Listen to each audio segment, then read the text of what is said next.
이슈가 뉴스를 바꿉니다. 세상을 깨우는 황보선의 출발 새아침.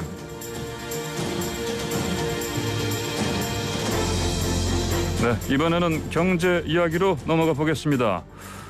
자, 서울과 부산시장 새로 뽑혔습니다. 오세훈 후보 서울시장에는, 그다음에 부산은 박형준 시장. 당선자들이 내세운 경제 공약들 이거 이제 앞으로 이제 어떤 변화들을 가져올 건지 좀 봐야 되겠죠. 송민화 한국경제TV 기자와 좀 자세히 알아보겠습니다. 송 기자 안녕하십니까? 네, 안녕하세요. 예.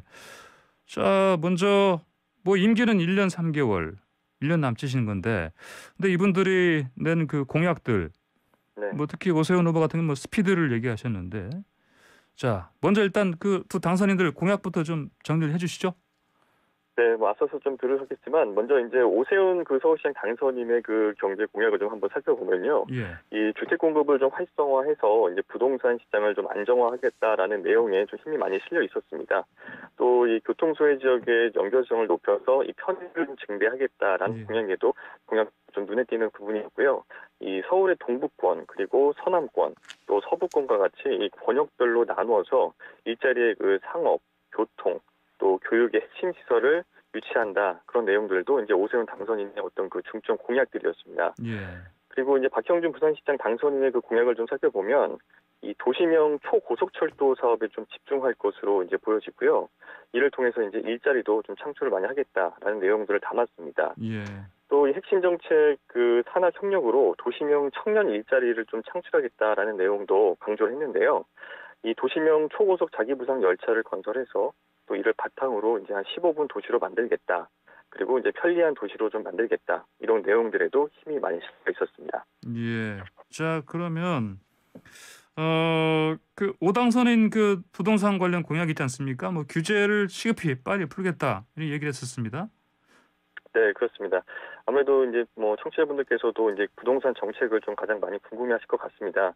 이 오세훈 당선인 같은 경우에는 이제 주택 공급을 많이 활성화해서 이제 부동산 시장의 안정화 이 부분을 많이 강조를 했는데요. 예. 5대 공약 중에 이제 첫 번째로 이제 스피드 주택 공급을 내세웠었습니다.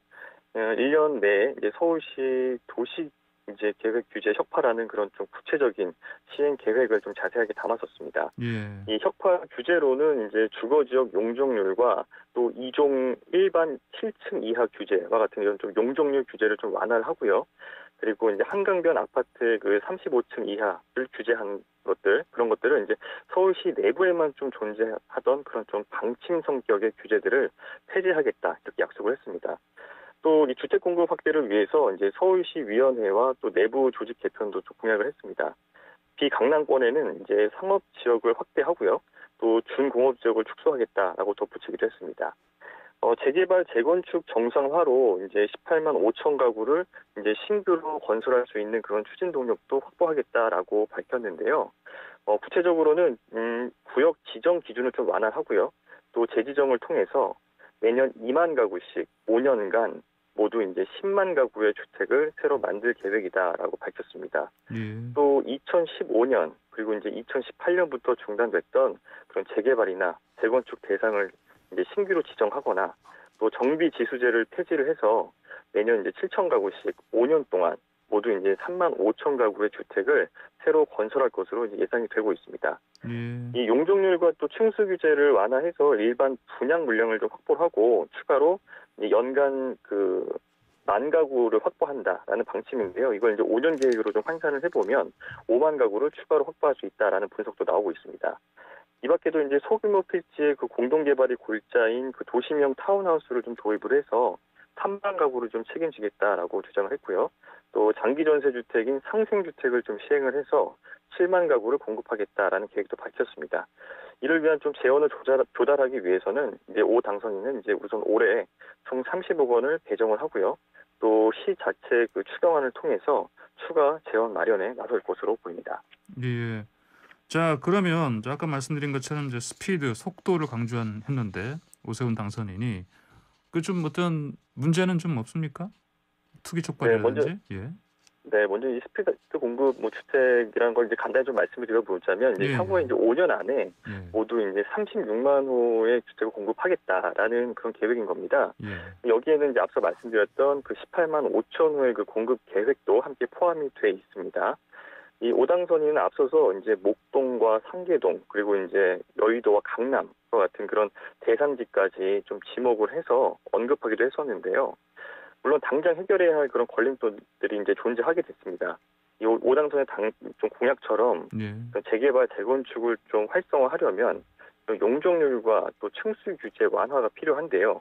이를 위해서는 조례와 또 이제 기본 계획을 다 고쳐야 하는 그런 상황들도 좀 발생할 수가 있습니다. 그런데 이제 서울시의회의 그 동의와 의결을 받기란 이게 그렇게 쉽지만은 않을 것으로 좀 분석이 되고 있습니다. 예. 왜냐하면은 이제 시의회 그 109석 가운데에서 101석을 이제 민주당이 좀 차지하고 있기 때문인데요. 예. 또 이 민주당 소속 서울시의회 의원들이 5당선인을 좀 일찌감치 어떤 좀 실패한 시장이다라는 그런 좀 이미지로 인지하는 점도 예. 좀 부담 요인이 될 수가 있는 상황입니다. 이 재건축 초과이익 환수제와 또 안전진단 통과 기준을 완화하겠다라고 공약했던 부분들도 좀 국토교통부와의 어떤 그 협의가 좀 필요한 상황인데요. 이게 이제 정부가 이제 공공 중심의 어떤 재건축 재개발을 지금 강조하고 있지 않습니까? 예. 그러면서 이제 협조를 좀 끌어내기가 좀 쉽지 않을 거다라는 분석들도 나오고 있는 상황입니다. 그래도 이제 변수는 좀 존재할 것으로 보입니다. 이 5당선인 같은 경우에는 이제 예. 재건축과 재개발을 요구하는 그런 좀 주민 목소리가 크기 때문에 예. 이 시의원과 또 구의원들 대부분이 이런 민원 사항을 인지하고 있는 만큼 충분히 좀 설득할 수 있다라는 예. 그런 입장인 것으로 알려지고 있습니다. 예. 결국에는 이제 오세훈 당선인의 그 재건축 재개발에 대한 그런 기대는 이제 부동산 안정화를 이끌어갈 수 있는지 여부에 이제 달린 셈인데요. 보다 좀 뚜렷한 그런 실현 계획이 아직까지 없는 만큼 좀 이제부터라도 마련돼야 한다라는 지적이 나오고 있습니다. 예. 자, 지금까지 이제 경제 정책 살펴보면 이제 뭐 부동산이 줄을 이뤘는데 이 밖에 그 경제 관련해서요. 오세훈 당선인이 제안한 다른 공약들 우리가 좀 주목해서 볼 것들 뭐가 있습니까? 네, 뭐 부동산과 관련한 좀 공약들이 지금까지 굉장히 많았는데 이게 아무래도 이제 부동산에 대한 그런 민감한 좀 그런 민심 달래기에 좀 나섰다는 의미로 볼 수가 있을 것 같고요. 예. 이 부동산 공약 말고도 좀 다양한 정책들을 제안한 바가 있습니다. 이 박영선 후보하고 이제 마지막 정책 대결을 좀 펼쳤던 한국 방송기자 클럽 토론회에서 이 5당선인은 이제 여성 행복 도시 시즌 2를 만들겠다라고 이제 강조하기도 했습니다. 예. 이번 임기 중에 이제 야간 보육 시설을 늘리고 또 공유 어린이집을 확대하겠다라고 설명을 했는데요. 이 격려 단절 주부 일자리도 만들겠다라고 이제 말하면서 이제 코로나19를 좀 고려해서 비대면으로 좀 탄력적으로 일을 할 수 있도록 하는 등 여성들을 위한 그런 근무 환경을 바꾸겠다라고 밝혔습니다. 예. 그러면서 이제 임산부 지하철 그 요금 무료는 물론이고요. 또 여성 자살률이 좀 높아진 만큼 이제 심리 상담도 지원하겠다라고 강조했습니다. 또 여성 1인 가구 안심 특별대책 1호 공약으로 이제 여성을 위한 전담 경찰제를 좀 확대를 하고 또 지역 경비원을 지원하겠다라고도 밝혔습니다. 이 고령층 좀 맞춤 정책도 시행이 될 전망입니다. 예. 60대 이상 어르신들을 위해서 좀 만성 질환이나 어떤 기저 질환이 있는 그런 질병을 관리할 수 있도록 좀 우선적으로 이런 좀 스마트 건강 지킴이를 지원하겠다라고 말을 했는데요. 예.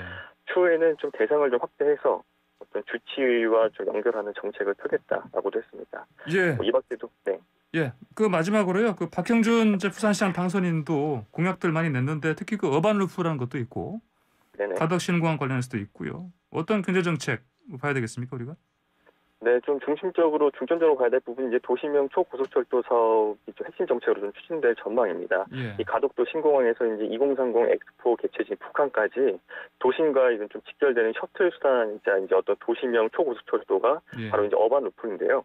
박 당선인이 이제 이 어반 루프 사업을 위해서 건설 예산은 이제 1조 500억 원이 투입될 것으로 추정을 했습니다. 이 건설기초 연구를 마친 뒤에 내년부터는 이제 사전 타당성 조사에 좀 착수할 것으로 보이고요. 2023년에는 2013년에는 예비 타당성 조사에 들어가고 2024년에는 이제 기본 설계와 실시 설계를 거쳐서 2025년에 이제 실제 공사가 진행된 이후 2030년에는 이제 네. 완공한다라는 로드맵을 제시했습니다. 예. 또 이 부산 지역에서 생활하는 이 청년들의 유출을 좀 막기 위해서 이제 기업 현장 연수 기반의 어떤 산학 협력 체계를 구축하겠다라는 공약도 좀 주목해 볼 필요가 있는데요. 이 도시명 청년 일자리를 확대하기 위해서 진행하는 사업에는 모두 1조 2,500억 원이 투입될 예정입니다. 이 핵심 사업이라고 할 수 있는 이제 어바누프 사업보다도 이제 많은 예산을 좀 책정을 하면서 예. 이 부산 지역에 거주하는 청년들을 위한 좀 다양한 정책들이 실현될 것으로 그렇게 보이고 있습니다. 예. 또 예. 말씀하십시오. 예. 네, 또 이제 도시기반사 시설을 좀 재조정해서 이제 적정 주택을 공급하거나 네. 또 이제 도시철도 역사를 개발해서 청년 주택을 공급하는 사업에도 12와 이제 국비, 민자를 모두 끌어모아서 800억 원을 마련한다라는 계획도 내놓은 바가 있는데요. 이 역시도 이제 박 당선인의 어떤 중요한 공약 중 하나가 될 전망입니다. 예, 알겠습니다. 오늘 말씀 여기까지 듣겠습니다. 고맙습니다. 네, 고맙습니다. 네, 지금까지 한국경제TV 송민아 기자였습니다.